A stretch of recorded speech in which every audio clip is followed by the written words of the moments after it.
में जो संशोधन बिल आया वक्त को लेकर के 2025 दोनों सदनों में हम लोगों ने मौजूद रह करके कड़ा विरोध किया कि एनडीए भाजपा की सरकार जाने वाली है।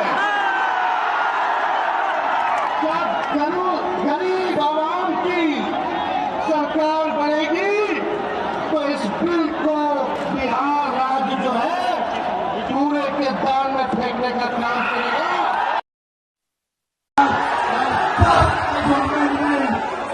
कानून जो आया है इस सरकार को वापस लेना पड़ेगा।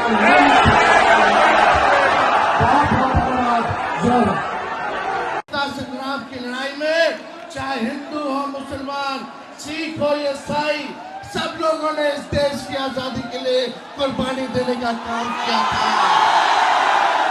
ये देश किसी के बाप का देश नहीं है। ये है आरजेडी नेता तेजस्वी यादव, जो बिहार विधानसभा चुनाव से पहले समुदाय विशेष की राजनीति के प्रति अपनी प्रतिबद्धता फिर से जाहिर करते दिख रहे हैं। दरअसल राजधानी पटना के ऐतिहासिक गांधी मैदान में रविवार 29 जून को वक्फ संशोधन कानून के खिलाफ एक रैली आयोजित की गई थी, जिसमें आरजेडी नेता तेजस्वी यादव ने दावा किया है कि अगर बिहार में उनकी सरकार बनी तो वे इस बिल को प्रदेश में लागू नहीं होने देंगे और कूड़ेदान में फेंक देंगे। तेजस्वी इस सभा में जिस तरह से समुदाय विशेष के पक्ष में बोल रहे थे वो आरजेडी की तुष्टीकरण की नीति को मजबूत करता है।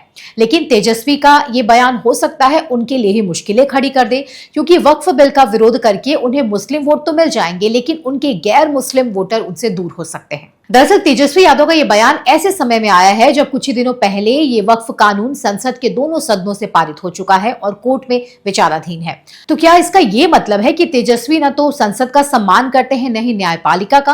तेजस्वी बार बार पहले भी वक्फ बिल को लेकर कई मंचों से अपना विरोध जता चुके हैं। कोर्ट के अलावा और क्या सरकार बना करके इस कानून को कूड़ेदान में फेंकना।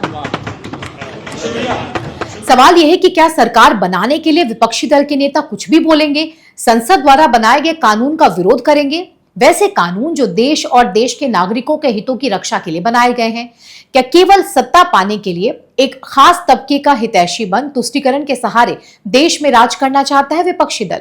आपको जानकारी होगी, जब 2004 में केंद्र में यूपीए 1 की सरकार बनी तो कांग्रेस पार्टी ने पोटा यानी आतंकवाद विरोधी अधिनियम को समाप्त कर दिया था, जिसे एनडीए सरकार द्वारा 2002 में लागू किया गया था। पोटा को लागू करने के पीछे मुख्य कारण भारत में हो रहे आतंकवादी हमले, खासकर 2001 में हुआ संसद हमला भी था, जिसे देखते हुए आतंकवाद से निपटने के लिए एक मजबूत कानून की आवश्यकता थी। इसलिए प्रिवेंशन ऑफ टेररिज्म एक्ट यानी पोटा बनाया गया था। लेकिन जैसे ही ये कानून यूपीए 1 की सरकार ने समाप्त किया तो उसका खामियाजा पूरे देश को भुगतना पड़ा। देश के अलग अलग जगहों पर आतंकी हमले हुए, आतंकवाद देश के अंदर पैर पसारने लगा। कुल मिलाकर देश की आंतरिक सुरक्षा खतरे में पड़ गई। कठोर कानून न होने के कारण यूपीए की सरकार आतंकवाद जैसे गंभीर मुद्दे से डील नहीं कर पाई। ठीक एक बार फिर 2025 में बिहार में कांग्रेस आरजेडी के साथ ही कई पार्टियां महागठबंधन में चुनाव लड़ रही हैं, जहां एक बार फिर संसद द्वारा पारित वक्फ कानून का विरोध किया जा रहा है। एक खास समुदाय विशेष के हितों को आगे रखते हुए तुष्टीकरण की राजनीति की जा रही है। लेकिन क्या तुष्टीकरण के चक्कर में विपक्षी दलों द्वारा देश में अशांति और असुरक्षा का माहौल बनाना उचित है? इसे लेकर आप क्या सोचते हैं, कमेंट सेक्शन में हमें जरूर बताएं। इसके अलावा अगर आपने अब तक हमारा चैनल सब्सक्राइब नहीं किया है तो जरूर करें। धन्यवाद।